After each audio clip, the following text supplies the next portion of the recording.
Hello, everyone. I'm your host, Nick Watts, and welcome to another episode of College Football Under Review, a show made by a football fan for football fans everywhere. We're back at home base after we took a trip up to Birmingham, and we had a very special interview with a very special head coach in the state of Alabama, and that was head coach Todd Evans. He was a football coach, wrestling coach, men's golf coach, men's bowling coach. He's done it all. You should definitely listen to it. We had a lot of great discussions and topics going over college football and coaching in general.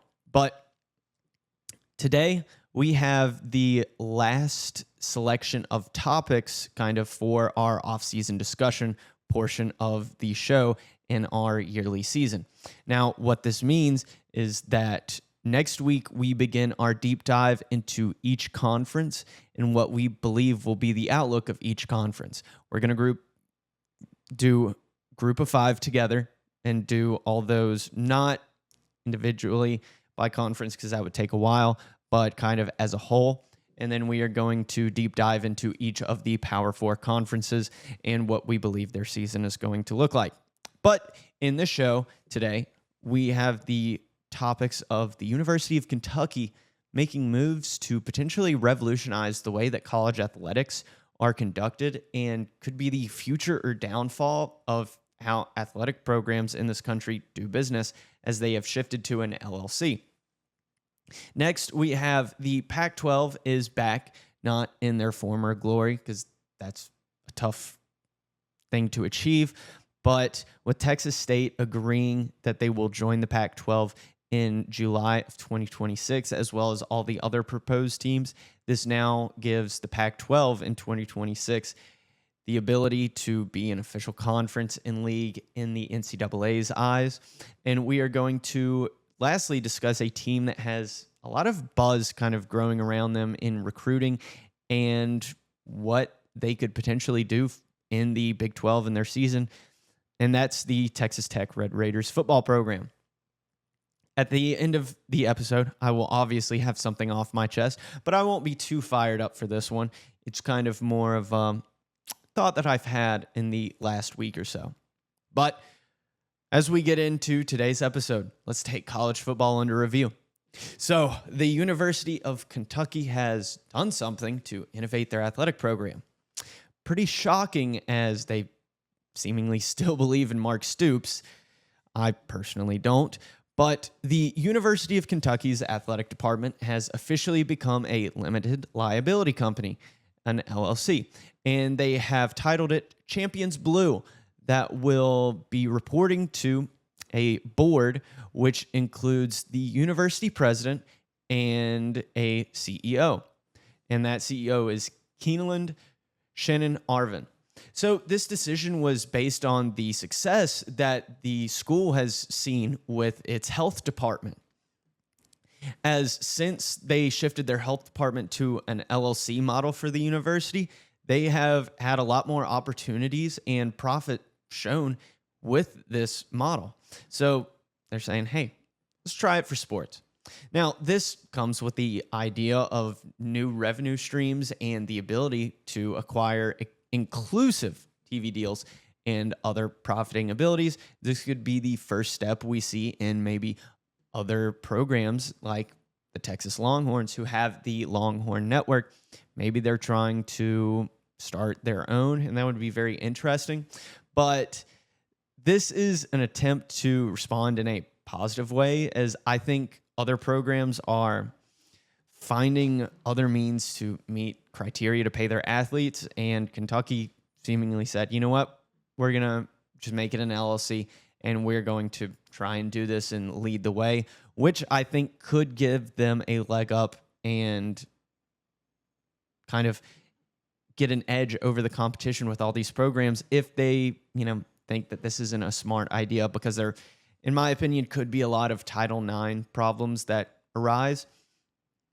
But Kentucky Athletic Director Mitch Barnhart said, we're not just going to our fan base and saying, hey, our expenses went up and we need more money. That's not fair to them all the time. And frankly, it's not going to be viable in our state. Our opportunities, because of our population, are not as many. That is a quote provided by CBS Sports. So this is a thinking point that we have discussed on the show, and it's a thought about a lot of these programs that aren't surrounded by Fortune 500 companies or wealthy donors or markets that can support some but not all of its athletic programs. This can be thought with the state of Mississippi. They don't have much business or any Fortune 500 companies, so it could be more of a struggle for them to keep up with a state like Texas that has some of the best population growth and market growth in the entire country. So, as I mentioned earlier, I think that this could also be a shift to programs imitating the Longhorn Network, with other programs potentially safeguarding their ability to produce content. Since the era of streaming, we have definitely seen the shift of television and just medium as a whole. I think YouTube, and we use YouTube, you're probably watching this on YouTube right now. It has almost become kind of a new television network in and of itself. You get content of every sort of type that you want. And the modern day of television, of tuning in at a certain time to watch a certain show, is kind of gone, except for these big HBO shows and other programs like Disney Plus trying to give 3 episodes out during the week. But what I'm ultimately trying to say here is the only thing that people truly tune into at a specific time nowadays, in my opinion, is sports, one, and news. That's it. And if these programs want to make more money, they need to make sure that they have that commodity. What are you going to have? News about your sports teams, and you're going to have your sports come at a certain time. So I definitely think this is some way to where they will be able to safeguard and gatekeep their programs and make more money and squeeze all the money they can out of it for these smaller programs like Kentucky to catch up with the big dogs. Now, the upkeep and additional money that is being put into the LLC will also be put into the stadium, which I think will probably yield, future revenue streams for outside entertainment opportunities. When you're looking at concerts, you need a nice stadium, and I think it's definitely smart for them to put it in there. Now, I think that this approach is interesting and definitely will be watched under a close eye by a lot of other programs that are in the same situation they are. Now, this has to do with these smaller market teams that have to take any chance they can to compete against these Power 4 teams. Now, I think this is interesting for Kentucky as they're trying to get more means for revenue. Maybe they're trying to invest in a, head coach for their football program. That's not Mark Stoops, because I don't know how he still has his job, but it's just a thought. Maybe they're trying to definitely get a new head coach with a shiny new signing offer. And the other program that is very closely watching how Kentucky is going to go about this and if they're going to be successful is Mississippi State. They're one of the very few programs that definitely has thought about and is very interested in going with this LLC model for their athletic program. Now, what can we say about all this information? Well, I'll just put it bluntly. A change is a-coming. Within the Champions Blue model, employees won't be classified as state university employees. What does this mean? This could mean we see the first form of players being considered employees, and we can see the first contract being built and put out there by the University of Kentucky, which would potentially change the entire way we look at college football and how we are going to acquire, or how programs are going to acquire athletes and skilled players. Now, both Nussbaum and Schneider agree that Kentucky could employ athletes right now if it wanted to, but it could lead to potentially have some collective bargaining advantages down the line. And Bernhardt says there's no time to waste in this era. That's very true. It will definitely be in testing, and I will definitely be curious and watching closely to see what Kentucky has to offer in the evolution of college football, as they really haven't done anything in the game big recently, but this is definitely interesting, and I'm very curious to see if this is going to be a boom or bust of a decision, and if this fizzles out or becomes the new standard in college football. And if it becomes the new standard, it just could save the University of Kentucky's football program, because let's be honest, they don't have a problem with their basketball program. When you look up Kentucky head coach Mark Pope, their basketball coach, comes up before college football is even mentioned. So yeah, I think they really need to do this to try and cement themselves in the college football landscape, because at the end of the day, college football does make more money than basketball in just market size. But the Pac-12 is coming back. On this show, we are firm believers in bringing back the PAC, and they finally did it with Texas State agreeing to be the final team to join the Pac-12. And they answered one question on if the conference would come back. And now the next question we have to ask ourselves is, how will they stack up in the new college football landscape?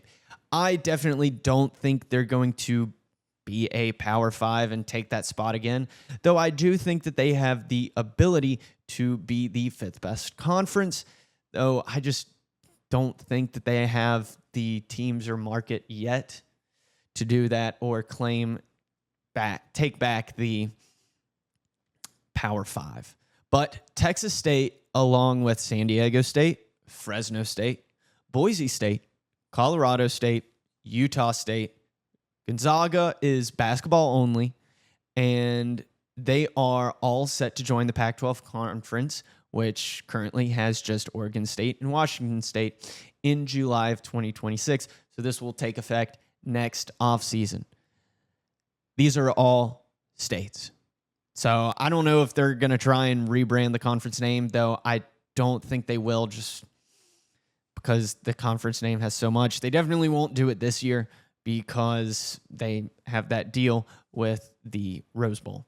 But the first question we have to look at is why? Why was Texas State so sought after, as they are the most separated program from the others in this newfound conference? Well, let's be honest.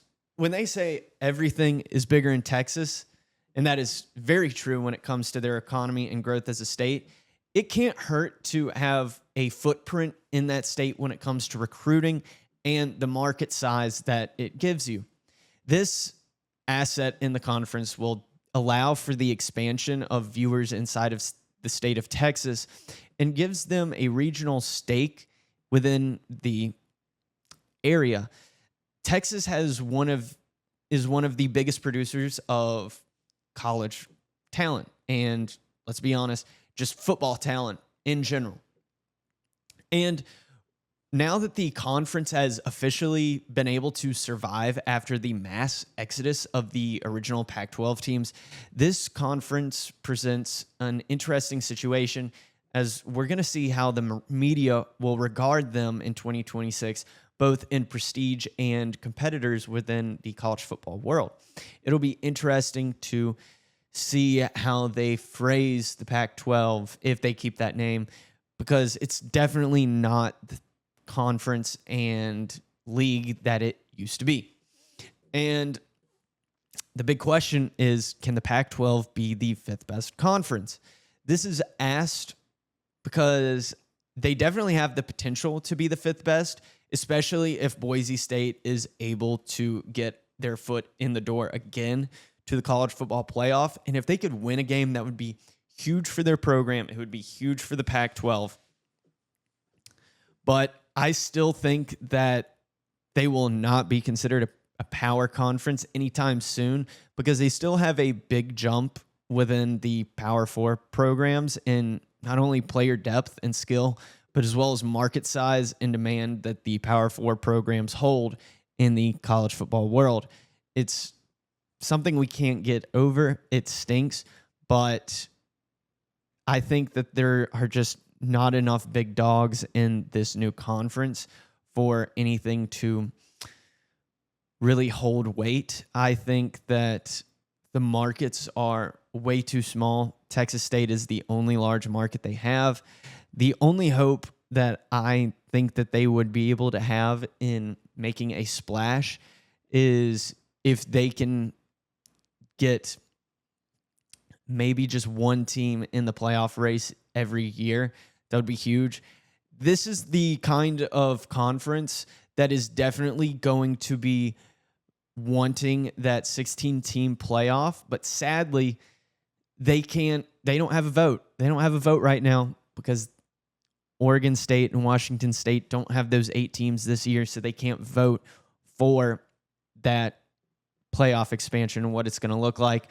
So they're definitely going to be late to the party, but I definitely think that they are going to try and put some money out there in the lobby for that 16-team straight seeding format.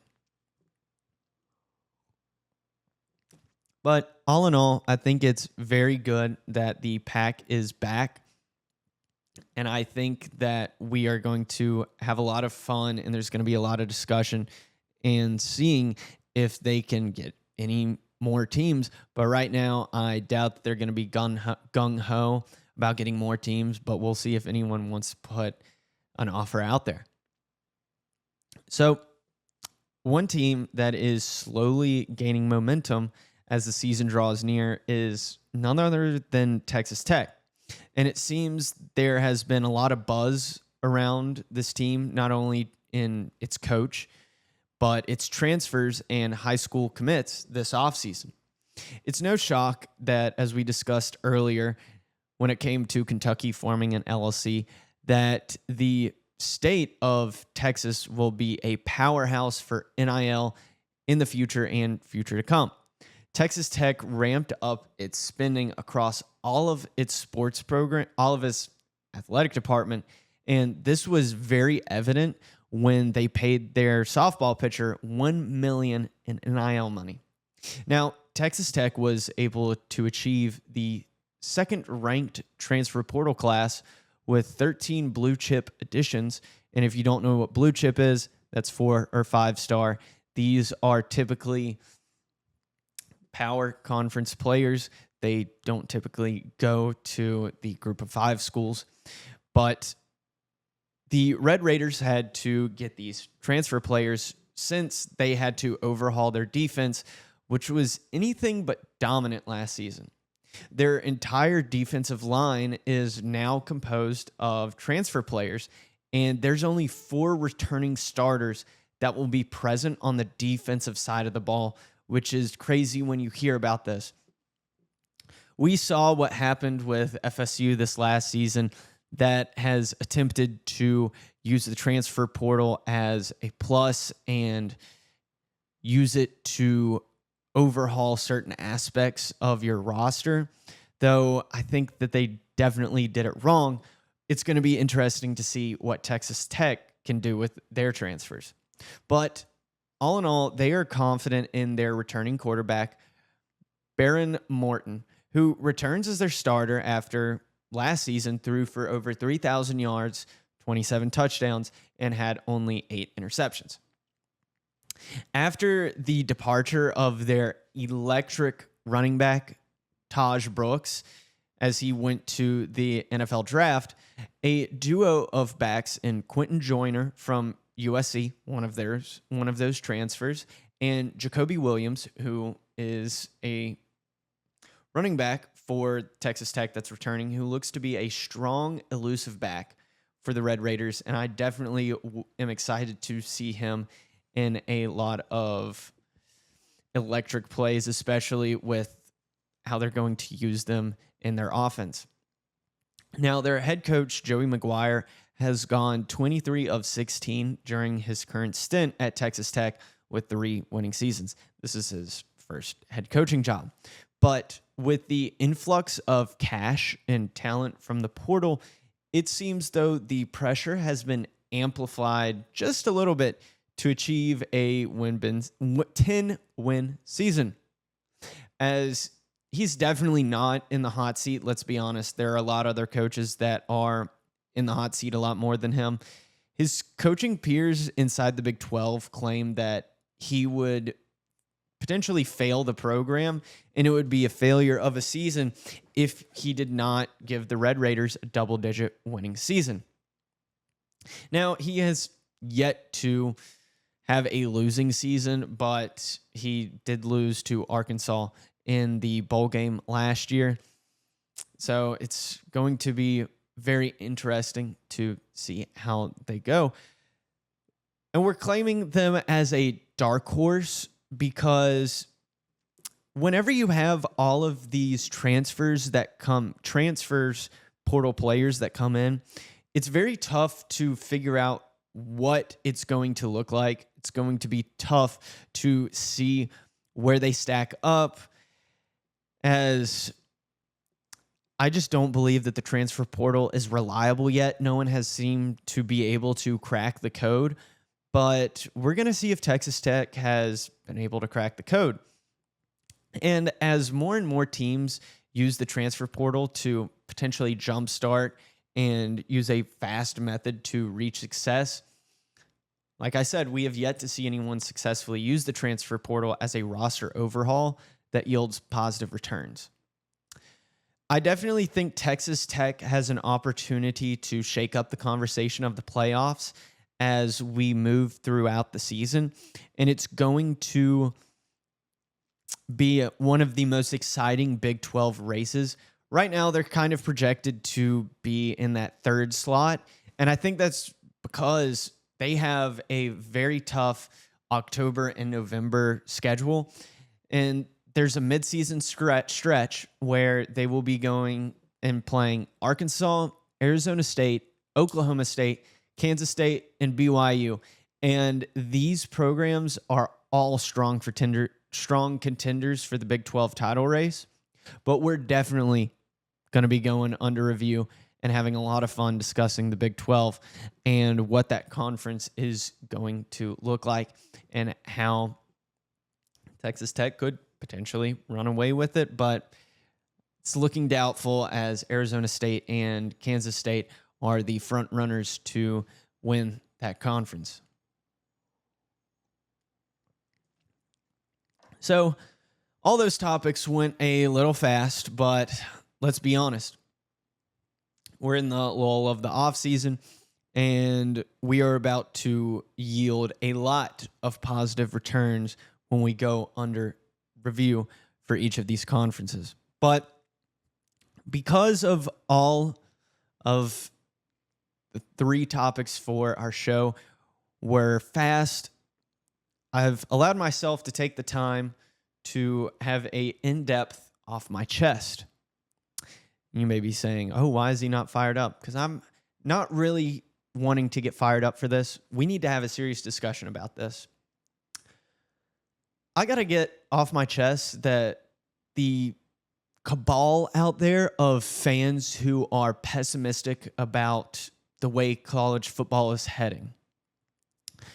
I think it's funny that the older you get, the more you're going to look back on how college football was, and everyone's going to claim that they lived in the peak of college football or peak whenever, because let's be honest, I want to tell everyone I lived in the peak time of the world.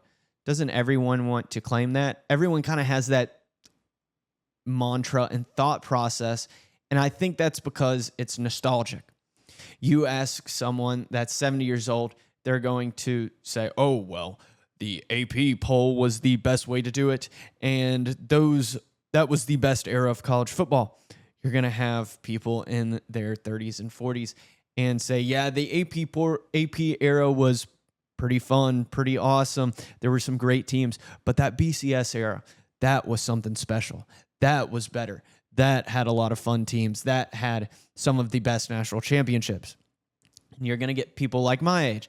They're going to say, oh, yeah, the BCS was fun. I remember some of those games, but it wasn't exciting as that 4-team college football playoff where things really changed and the underdog had a chance. Underdog being the 4 seed, which I think won it more than the 1 seed. And you're going to have people growing up now that are in high school and college that are going to say, this 12-team playoff, oh, it's obviously the best. And we have such this gigantic discourse between college football fans that we always argue what the best era of college football is. And everyone's getting mad, like, especially with the Pac-12. Oh, it's back. Well, no, it's not back. It's not what it used to be. It used to be, the entire Pacific West Coast and these great teams and these great offenses. Well, yeah, that's cool, but you also have people talking about where did the Big East go? They're not coming out and saying, oh, that was the best time college football was. And I think a lot of it has to do with realignment. Realignment is definitely something that has been a constant, especially recently in current evolution of the college football landscape. It's almost like all of these programs are fearful of the evolution, and this evolution is going at such a rapid pace now with social media and how the sport has exploded in the last 25 years that their fear of not being able to evolve is slowly crumbling the foundation of college football. But let's be honest. I don't care what college football looks like right now. They have to do a lot of damage for me to not be interested. And at the end of the day, you can argue and bicker and say that it's just not what it used to be. But what are you going to do every Saturday come 9 a.m.? You're going to wake up. You're going to turn on the college football show, ESPN's game day show. And after that, you're going to watch college football. I think it's as simple as that. You are going to watch college football. Like I said, they have to do so much to hurt the foundation of what it is that we can't sit here and argue because we can't change the way things are. They're not coming to us, the fans, and being like, oh, well, what do you think? Do you like this? We need your approval on this. No, they're not going to ask us that. We have no control in how college football is going to shape up and be if you're not an athletic director, if you're not a coach, if you're not any of these things. So if we can't control this, then why should we be upset? Why should we be upset about something that we can't control? And I think it's because we as fans are fearful of this evolution. We want to sit here and say, no, we want things how they used to be. But that's what everyone is going to say. That's what those 70-year-old fans are going to say. That's what 50-year-old fans are going to say. It's what 30, 20, and these 10-year-olds that hopefully love college football that in 20 years are going to say, I wish it was back to the 12-team playoff. That was the best thing ever. If we ever get, God forbid, somewhere to like a 24-team playoff like the FCS does. So I think all in all, this off my chest is me saying, quit bickering, quit arguing about how you don't like the way college football is going because, one, you're going to turn on college football and watch it anyway when toe hits leather come this fall. 2, you are always going to be nostalgic, and so that is going to skew your view of current events. And 3, we can't control anything. And I'll just say this. A quote to go with this is Jimmy Buffett once said, "We lust for the future and we treasure the past." That's what's going to happen continuously throughout our lives and how we look at the world, how we look at college football, and the lens that we have going forward in the rest of our life. But that is something I have to get off my chest. People need to quit being pessimistic about college football. Everything is going to work out, I think, hopefully, in the best interest. And don't be shocked in a couple of years if we kind of have a shift in the way that the college football world is seen and how they do business. So, as Jimmy Buffett said, and I'm going to state it again, we lust for the future and treasure the past. But very short episode today. We are already going in depth and have already been studying a lot on how we think these conferences are going to shape up. But I'm going to state again, we're slowly inching and crawling our way towards the college football season, and we are close enough to discuss our shows and opinions and predictions for Group of 5 next week. So next week, we are going to be going over the Group of 5 as a whole, and after that, we are going to be going over the Power 4 conferences for the college football season and how we think they're going to shape up. And then once we do all of the conferences, we're going to have our episode of final predictions on the season. That's going to include the college football playoff, our national championship pick, all of our conferences and how that looks and how our final prediction of the playoff is going to be. We're going to guess the Heisman. We're going to talk about who we think the favorites are. We're going to talk all college football because that's what we do. We keep it under review here. So next week, stating this again, we are going to be deep diving into all the Group of 5 conferences, and we'll probably also discuss the Pac-12 just a little bit and see if they have a role in any of this and if they can't, have someone to shake things up. But what does this all mean? Well, it means that for the next couple of weeks, this kind of 3-topic show format and Off My Chest is being replaced with a deep dive into conferences. Next week, I will explain how we are going to do that structure for the weeks coming into the football season, so we'll be explaining that. But that is going to be our entire topic on the show, is these specific conferences, and we will have an Off My Chest, so don't worry about that. The Off My Chest will be something specific conference related. It won't be something broad in college football unless something big happens and we just got to get something else off our chest. But that's all for college football under review. I'm Nick Watts, and I want to thank all of you for tuning into this episode. Sort of a lull, but we are slowly rising. We are rising and rising. And next week, when we take Group of 5 under review, that's when we'll see you next time. I'm Nick Watts, and thank you for listening to College Football Under Review.